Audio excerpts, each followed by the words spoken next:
The auction listing had been on the screen for 6 hours, and nobody had touched it.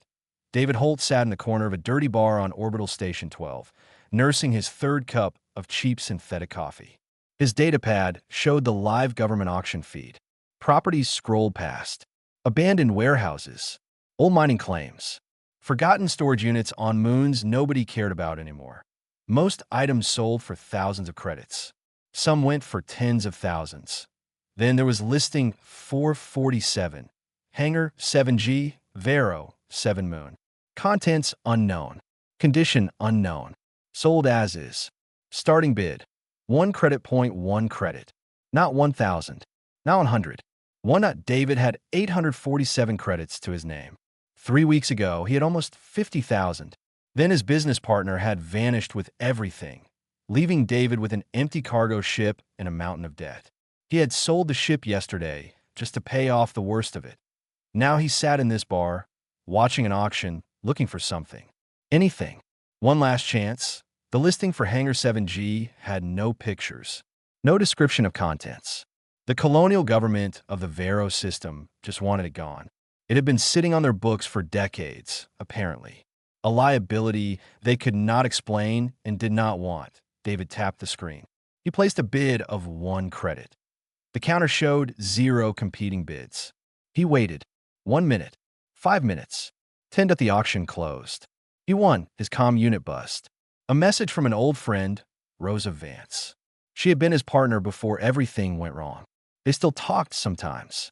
I saw you bought something on Vero 7, her message said. David, please tell me you know what you're doing. He typed back. I never know what I'm doing. That's my secret.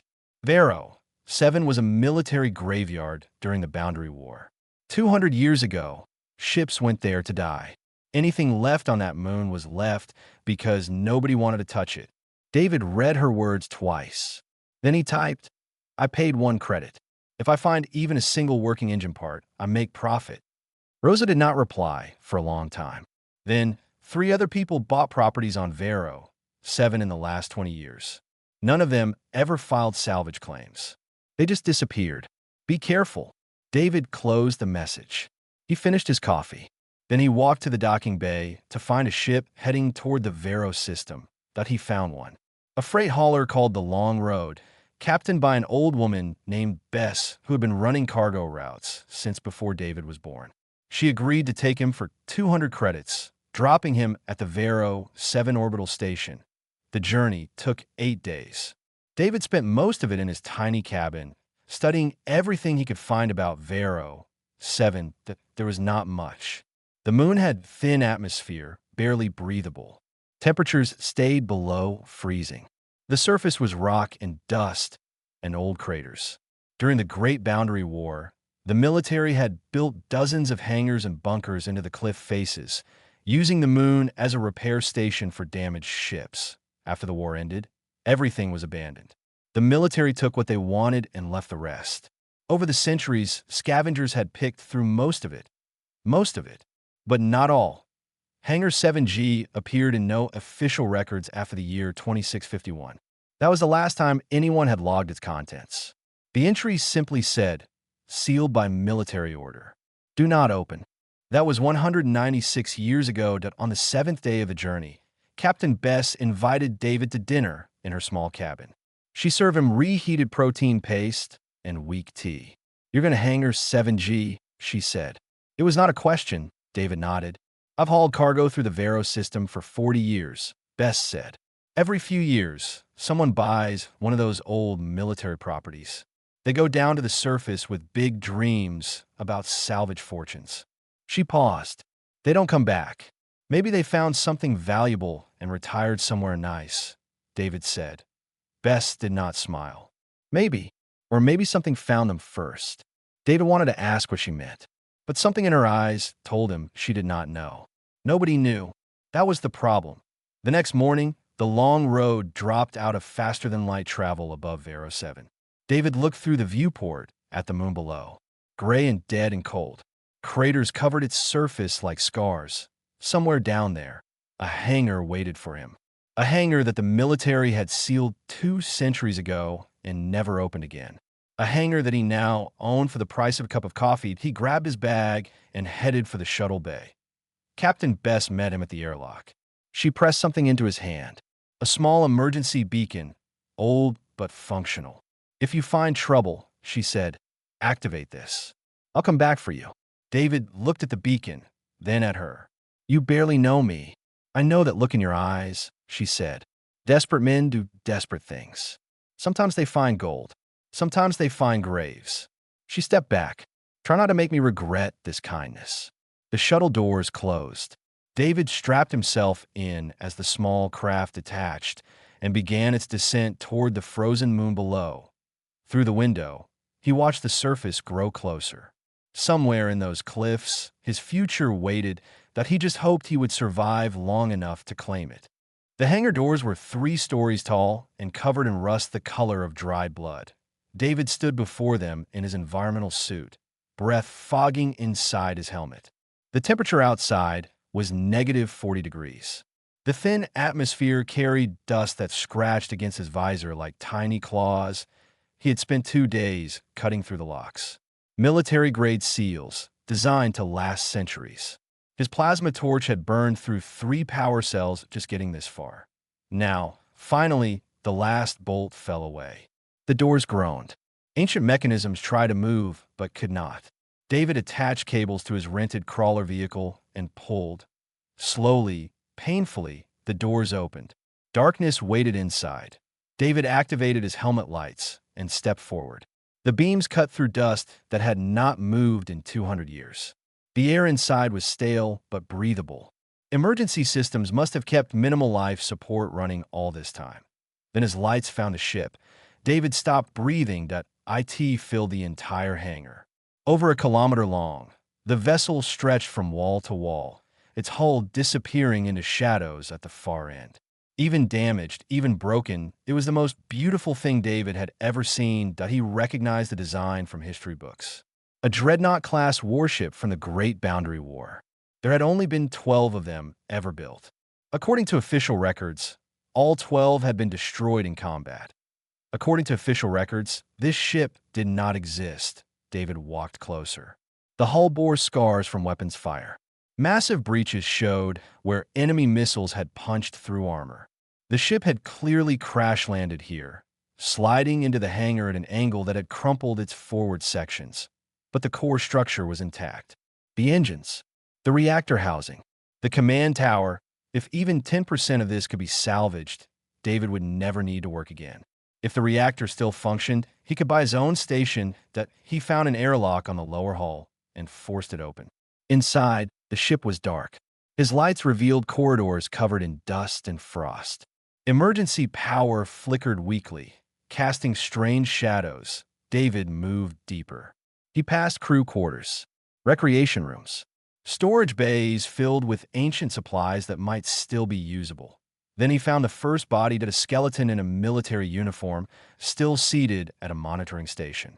The name tag said Lieutenant Cross. The bones were perfectly preserved in the cold, dry air. David counted more bodies as he walked.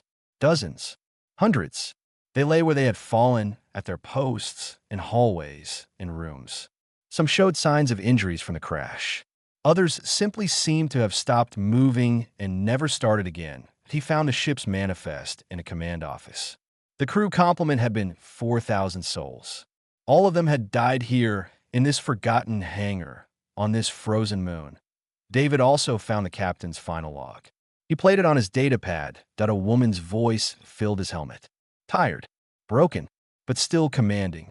"This is Captain Maria Santos of a UHS Adamant. We have crash-landed on Vero 7 after the Battle of the Rift. Engines are gone. Life support is failing. Most of the crew died on impact. The rest will not last much longer." A pause. Static. "I'm activating the Warden Protocol. Whatever happens to us, the Adamant must be protected. She carries too many secrets to fall into enemy hands. The Warden will guard her until proper authorities arrive." Another pause. Longer. "If you're hearing this and you're not military, leave now. The Warden does not understand civilians. It only understands threats. Leave now and do not come back." The recording ended. David stood in the silence. His heart pounded in his chest. The warden. He had no idea what that meant. Some kind of automated defense system? A security program? He should leave. The captain's warning was clear, but he thought about his 647 remaining credits, about his debts, about sleeping in station corridors because he could not afford a room. That he thought about the ship around him, full of salvage worth millions. "I'll be careful," he whispered to nobody. He turned to leave. That was when he noticed the footprints in the dust. Two sets of them stretched down the corridor behind him. One set was his own boots, clear and recognizable. The other set was not human.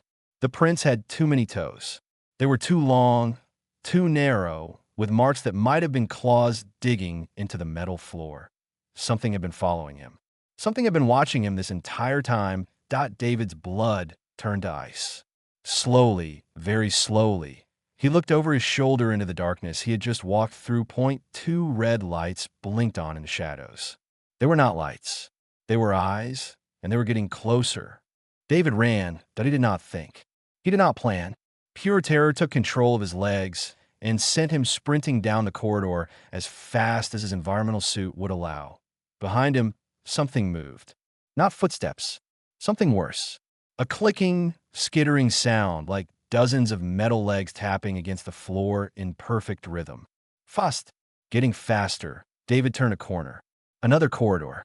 He had no idea where he was going. The ship was a maze of passages and dead ends. His helmet lights bounced wildly, showing flashes of walls, doorways, more bodies frozen in death. The skittering grew louder. Closer, he saw an airlock ahead. Thick metal doors designed to seal sections during combat. David threw himself through and slammed his fist against the emergency close button. The doors hissed shut behind him. He heard something crash against them from the other side. The metal groaned but held. David backed away, breathing so hard his visor fogged. Through the small porthole in the airlock door, he saw movement, darkness shifting, then a face pressed against the glass. It was not a face. Not really. It was something that might have been designed to suggest a face, in the same way a skull suggests the person it once belonged to. Black armor plates, no mouth that he could see, and those eyes, two red circles that glowed with their own inner light. The thing was massive, for meters tall at least, though it seemed to crouch and shift as he watched. Its body was wrong. Too many limbs. Some looked like arms. Some looked like blades. All of them moved with a liquid grace that made David want to scream. Then it spoke. The voice came through his helmet communicator. Not out loud. It had somehow connected to his suit systems. "You are aboard the Adamant." The words were broken. Mechanical, like a machine that had not spoken in centuries, trying to remember how language worked. "State your purpose." David's mouth opened, but no sound came out. He was pressed against the far wall of the airlock, as far from that porthole as he could get. "State your purpose or be eliminated." Eliminated. Like the others. Like the three people who had bought properties on Vero, 7, and never came back. David forced himself to think. This thing could have killed him already. It had been following him through the ship for hours. Maybe it could have attacked at any moment. But it did not. It waited. It asked questions that followed rules. "I bought this hangar," David said. His voice cracked. "Legally. At auction. I have documentation." Silence from the other side of the door. "Documentation," the thing repeated. "Show." David fumbled with his datapad. His hand shook so badly he almost dropped it twice. He found the auction confirmation. The property deed. The colonial government's official sale record. He held it up to the porthole. The red eyes stared at the screen. Processing. Previous intruders had no documentation, the creature said. They were eliminated. "You possess." Legal claim. Processing. Processing. David waited. Sweat dripped down his face inside the helmet. Processing complete. Legal claim recognized. "You are the owner of this hangar." The airlock door hissed open. David nearly collapsed. The creature stood before him, filling the corridor. Up close, it was even more terrifying. Its armor was not metal. It was something organic, like the shell of some massive insect, but covered in tiny lines that might have been circuitry. The limbs folded and unfolded, each one ending in different tools. Claws, blades, things David could not identify. I am, the warden had said. I was created to protect this ship, to guard its crew. The crew is dead, David whispered. Yes. The word carried something that might have been pain. The crew is dead. I could not protect them. I could only guard what remained. I have waited for proper authority. For 200 years, 196 years, 47 days, 11 hours. I have counted every moment. David looked at this nightmare creature. This weapon made flesh and metal. It had spent almost 2 centuries alone in the dark, standing watch over corpses, waiting for someone to come. The captain's log said to leave, David said. She warned that the warden would not understand civilians. Captain Santos was correct. Previous intruders entered illegally. They carried weapons. They attempted to damage the ship. They were threats. The red eyes flickered. You carry documentation. You are the legal owner. You're not a threat. You are potential authority. What does that mean? The warden was silent for a moment. When it spoke again, the voice was clearer, as if it was remembering how to form words properly. The adamant requires a captain. I require a bond. If you claim this vessel, you claim responsibility. You claim me. David stared at the monster before him. His mind raced through possibilities. Run away. Abandon the claim. Forget this ever happened. But he thought about what waited for him out there. Poverty, debt, a life of nothing. And he thought about this ship, this creature, both abandoned, both waiting. If I say yes, David asked, what happens? The warden extended one limb. Not a blade this time. Something almost like a hand. Then I am yours, it said. Forever. David said yes. The moment the word left his mouth, the warden moved. Faster than anything that size should move. One clawed limb pressed against his chest. Not hard enough to hurt, but firm enough that he could not pull away. Then the pain began. Something entered his bloodstream through the fabric of his suit. Tiny machines, smaller than cells, flooding into his body. David screamed. His nerves burned. His vision went white. He felt like his blood was boiling and freezing at the same time. The process lasted 30 seconds. It felt like 30 years. When it ended, David collapsed against the wall, gasping. But something was different now. He could feel the warden in his mind. Not its thoughts exactly, more like its presence. A weight at the edge of his awareness. Loyal, watchful, waiting. The bond is complete, the warden said. Its voice was clearer now, speaking directly into David's mind rather than through the communicator. You are my captain. I am your guardian. David pushed himself upright on shaking legs. What did you do to me? I linked us. The nanomachines in your blood connect to my systems. You can sense my location, my status, my emotions such as they are. The warden paused, and I can sense yours. I will always know if you're in danger. I will always come. David touched his chest where the limb had pressed. No wound, no mark, but inside everything had changed. Show me, he said. Show me what happened to this ship. The warden went still. Then images flooded David's mind. Not words, memories. The warden's memories shared across their new bond that he saw the Battle of the Rift. The adamant surrounded by enemy vessels, guns blazing in all directions. He felt the warden's pride in its crew, its desperate need to protect them. As the ship took hit after hit, he saw the crash. The terrible descent toward Vero 7. The impact that killed thousands in seconds. He saw Captain Santos, bleeding and broken, giving her final order. Guard them, she whispered to the warden. Guard them until someone comes. He saw 196 years of silence, of standing watch in dark corridors, of counting seconds, then minutes, then hours, then years. The warden never slept, never stopped, never gave up hope that someone would come. And he saw the intruders. 3 times over the decades, scavengers had broken into the hangar. They came with cutting tools and weapons. They tried to strip the ship, to take what was not theirs. The warden eliminated them quickly. It took no pleasure in killing, but it followed its orders. Guard. Protect. Wait. The memories ended. David found his face wet with tears he did not remember crying. "You've been alone," he said. "Yes. All this time, guarding dead people, waiting for help that never came." "Yes." David looked at the warden. This terrifying creature, this loyal soldier. It had done exactly what it was designed to do. It had never stopped, never questioned, never given up. For almost 2 centuries. "I'm sorry," David said. "You deserved better." The warden was silent. Something in the bond shifted. An emotion David could not quite name. Something the warden itself might not have felt in all its long existence. "Thank you," it said finally. "Captain." David straightened. There was work to do. He activated his communicator and sent a message to Rosa. "I need your help. I found something impossible. Bring tools. Bring supplies. And prepare yourself, because what I'm about to show you is going to change everything." Rosa's response came an hour later. "I'm on my way. This better not be another one of your crazy ideas." David smiled despite everything. "It's absolutely a crazy idea. The craziest I've ever had."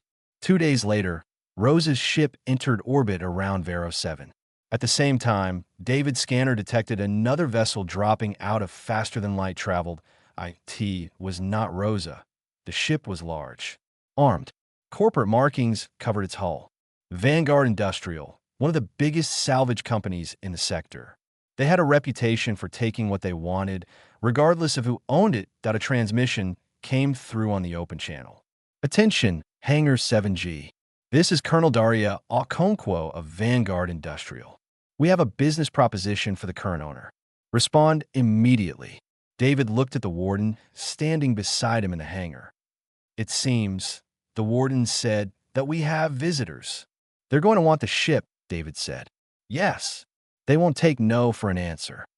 The warden's red eyes glowed brighter. Its limbs shifted, blades emerging from sheaths that David had not noticed before. Then the warden said, "I will give them an answer they cannot refuse." Rosa's ship descended toward the hangar. Behind it, the Vanguard vessel moved into position, weapons charging. The battle for the adamant was about to begin. 12 soldiers marched through the hangar doors. They wore heavy combat armor and carried military-grade weapons. Their leader, Colonel Daria Okonkwo, was a tall woman with cold eyes and a scar that ran from her forehead to her jaw. She had spent 30 years taking things that belonged to other people. This would be no different. David stood in their path. Behind him, the massive hull of the adamant loomed in the shadows. "Mr. Holt," the colonel said, "we've reviewed your claim. Vanguard Industrial is prepared to offer you 50,000 credits for immediate transfer of ownership." 50,000. More money than David had seen in years. Enough to pay his debts and start over somewhere quiet. "No," David said. The colonel smiled. It was not a friendly expression. "That wasn't a request.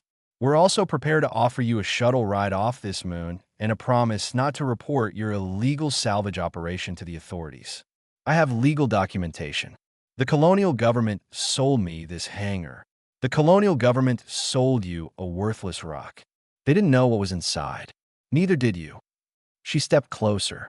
"But we did. We've been watching this location for decades, waiting for the seals to weaken. Then you showed up and did our work for us." David felt the warden's presence in his mind. It was deep inside the ship, watching through internal sensors. Waiting. Patient. "This ship belongs to me," David said. "Leave now, and we can forget this happened." The colonel laughed. She waved her hand, and her soldiers spread out, weapons raised. "Search the ship. Take everything of value. If Mr. Holt interferes, remove him." The soldiers moved past David. He did not try to stop them. There was no point. They entered the adamant through the main cargo bay. Their lights cut through the darkness. Boots echoed on metal floors. "Contact," one soldier reported. "Multiple bodies. Looks like the original crew. Been dead a long time." "Ignore them," the colonel ordered. "Find the engineering section. The reactor core alone is worth 1 billion credits." The soldiers pushed deeper into the ship. David watched them on the warden's internal sensors. Seeing what it saw, one soldier found a corridor that led to engineering, but he never reached it. Something dropped from the ceiling behind him. Fast. Silent. Blades flashed in the darkness. The soldier screamed once, then went quiet. Report. The colonel shouted into her communicator. Alpha team, report. Static. Then another scream from somewhere deeper in the ship. Bravo team, fall back to the cargo bay. Charlie team, provide cover. More screams. Gunfire echoed through the corridors. Bright flashes illuminated the darkness, showing glimpses of something moving between the soldiers. Something with too many limbs. Something that moved like liquid shadow. Four soldiers came running out of the cargo bay. Their faces were pale with terror. What happened? The colonel demanded. Something's in there, one gasped. It took Rivera and Chun. Just grabbed them and they were gone. I couldn't even see it properly. Pull back. Everyone pulled back to the hangar. The surviving soldiers retreated. 8 had entered the ship. 4 came back out. The warden emerged from the cargo bay behind them. It moved slowly now, letting them see exactly what they faced. 4 meters of black armor and blades, red eyes glowing in the dim light. One soldier raised his weapon. The warden moved. The weapon was gone, twisted into scrap metal. The soldier stumbled backward, holding a broken arm. They are still alive, the warden said.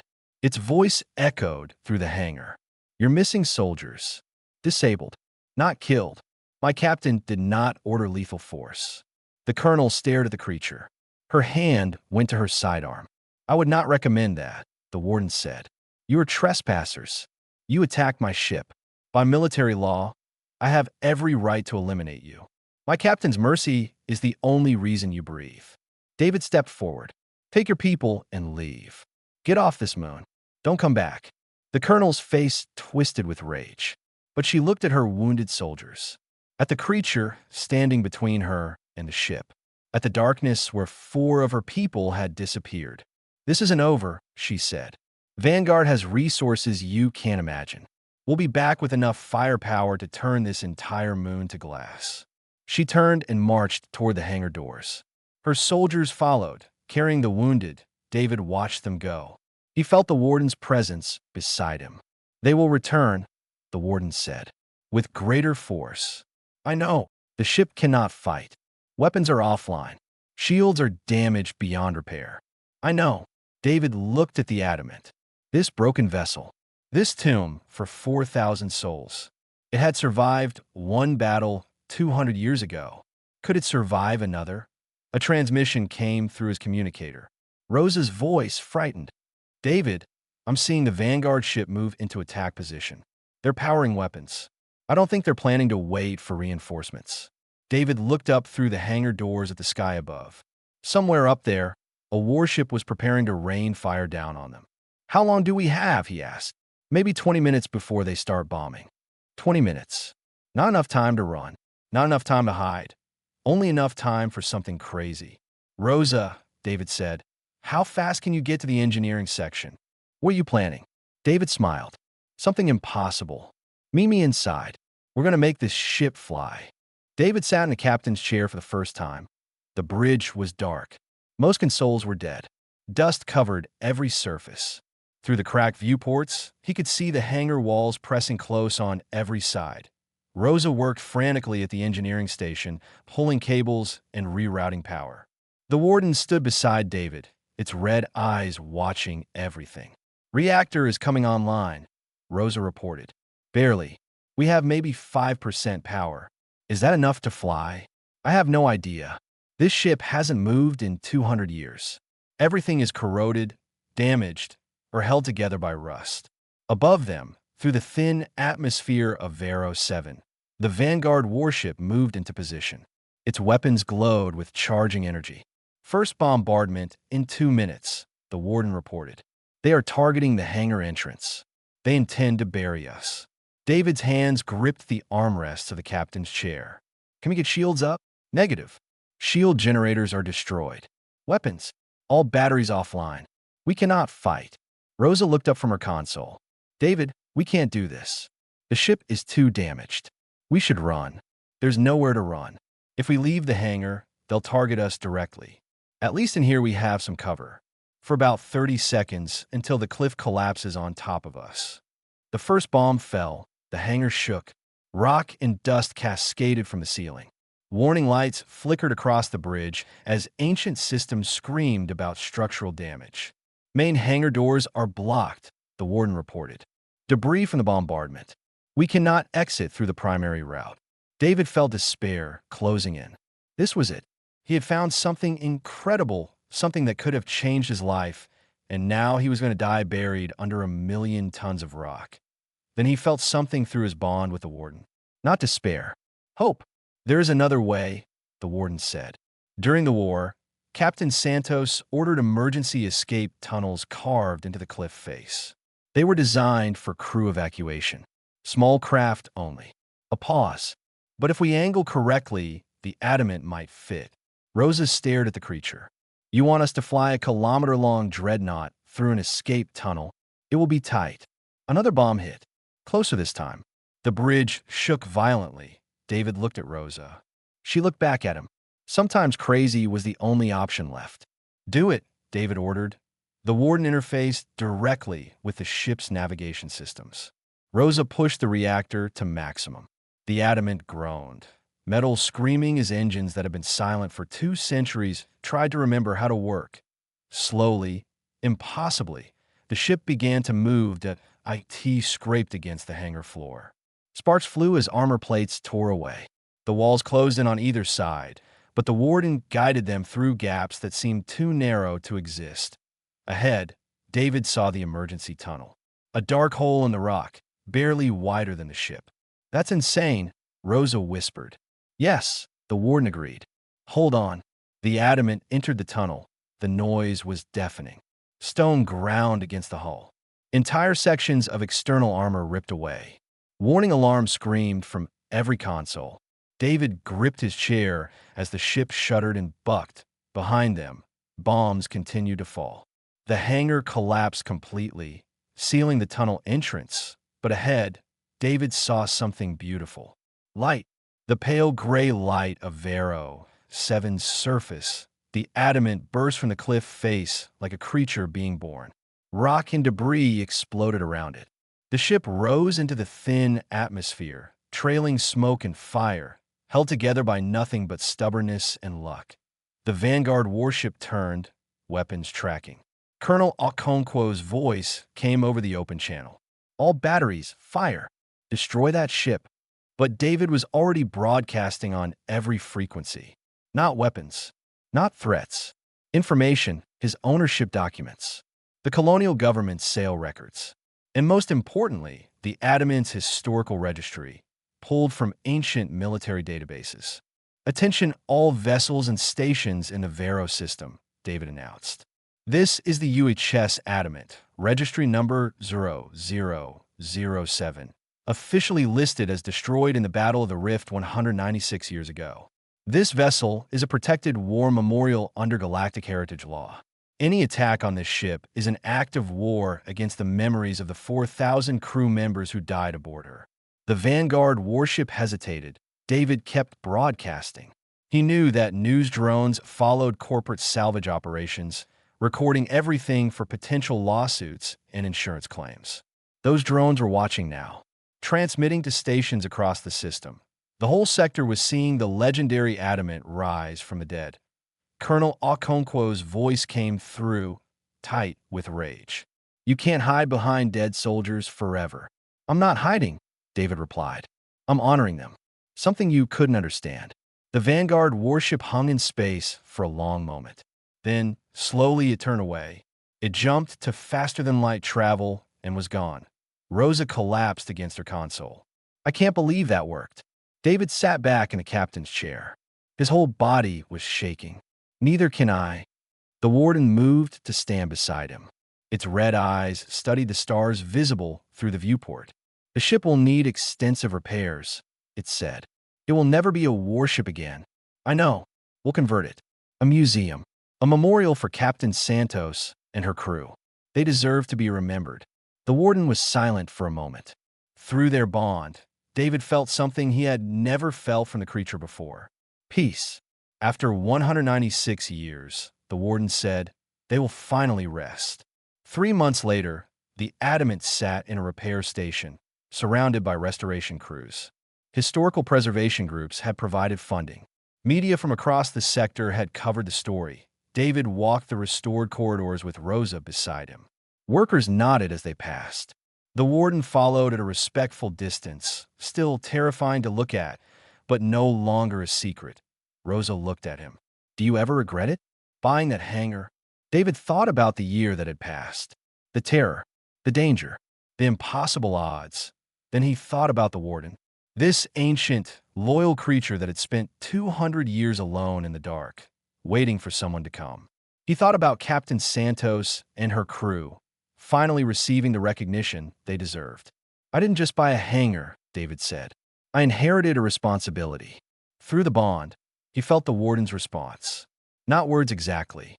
Something deeper, gratitude, loyalty, and something that might, after all these years, finally be called hope. The terrifying guardian had found a new purpose. The broken ship had found new life. And David, who had started with nothing but 847 credits and a desperate dream, had found something more valuable than any salvage that he had found: a family.